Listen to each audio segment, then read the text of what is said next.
Hi friends, this is Manjula from Learn with Manju YouTube channel. ಇವತ್ತು ನಾನಿಲ್ಲೊಂದು beginner friendly video ತೋರಿಸ್ಕೊಡ್ತಾ ಇದ್ದೀನಿ. Long ಫ್ರಾಕ್ಗೆ ರ್ಯಾಗ್ಲಾನ್ sleeve cutting ಮತ್ತು stitching ಹೇಗೆ ಮಾಡೋದು ಅಂತ ತೋರಿಸ್ಕೊಡ್ತಾ ಇದ್ದೀನಿ. Sewing tip day 7. ನೋಡಿ, ಈ ಥರದ್ದು ಒಂದು ಬಟ್ಟೆ ನಾನು ಸ್ಯಾರೀಲಿ ಕಟ್ ಮಾಡ್ಕೊಂಡಿದ್ದೀನಿ. ಸ್ಯಾರೀಲಿ ಇದು ಲಾಂಗ್ ಫ್ರಾಕ್ ಹೊಲಿತಾ ಇರೋದು 16 ಇಂಚಸ್ಸು ಅಗಲ, ಹಿಂಗೆ ಉದ್ದ ಬಂದು 14 ಇಂಚಸ್ಸು ಕಟ್ ಮಾಡ್ಕೊಂಡಿದ್ದೀನಿ. ಬಾಟಮ್ ಸೈಡಲ್ಲಿ ಎರಡೂ ಸೈಡಲ್ಲಿ 16 ಇಂಚಸ್ ಯಾವ ಕಡೆ ಇದೆ ಆ ಸೈಡಲ್ಲಿ ಎರಡೂ ಸೈಡ್ ಹೊಲಿದು ತಿರುಗಿಸ್ಕೊಂಡು ಮೇಲೆ 1/4 ಇಂಚದೊಂದು ಎಲಾಸ್ಟಿಕ್ ಕೊಟ್ಟಿದ್ದೀನಿ. ಕೆಳಗಡೆ 2 ಇಂಚಸ್ ಮೇಲ್ಗಡೆಗೆ 2 ಎಲಾಸ್ಟಿಕ್ ಕೊಟ್ಟಿದ್ದೀನಿ. 2 ಇಂಚಸ್ಗೆ ಒಂದು, ಬಾಟಮಿಂದ 3 ಇಂಚಸ್ಗೆ ಇನ್ನೊಂದು ಎಲಾಸ್ಟಿಕ್ ಕೊಟ್ಟು ರೆಡಿ ಮಾಡ್ಕೊಂಡಿದ್ದೀನಿ.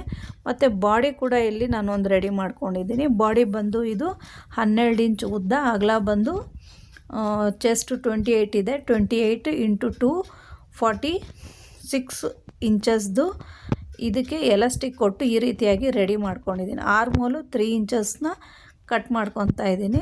ನೋಡಿ, ಸ್ಲೀವು ರೆಡಿ ಆಗಾದ್ಮೇಲೆ ಇದು ಈ ರೀತಿ ಇರುತ್ತೆ. ಇದನ್ನು ಈ ರೀತಿಯಾಗಿ ಅಟ್ಯಾಚ್ ಮಾಡ್ಕೊಬೇಕು. ಅಟ್ಯಾಚ್ ಮಾಡ್ಕೊಂಡಾಗ ಇದರ ಒಂದು ಫೈನಲ್ ಲುಕ್ಕು ಹೀಗಿರುತ್ತೆ. ನೆಕ್ಸ್ಟ್ ವಿಡಿಯೋದಲ್ಲಿ ಇದರ ಒಂದು ಸ್ಕರ್ಟ್ನ ಡ್ರಾಫ್ಟಿಂಗ್, ಕಟ್ಟಿಂಗ್ ಮತ್ತು ಸ್ಟಿಚಿಂಗ್ ಬಗ್ಗೆ ಪಾರ್ಟ್ 2 ಅಲ್ಲಿ ತಿಳಿಸ್ಕೊಡ್ತಾ ಇದ್ದೀನಿ. ಈ ವಿಡಿಯೋ ನಿಮಗೆ ಇಷ್ಟ ಆಗಿದರೆ ಲೈಕ್ ಕೊಡಿ, ಕಮೆಂಟ್ ಕೊಡಿ ಮತ್ತು ಶೇರ್ ಮಾಡಿ. Thank you for your supporting. Thank you. Bye.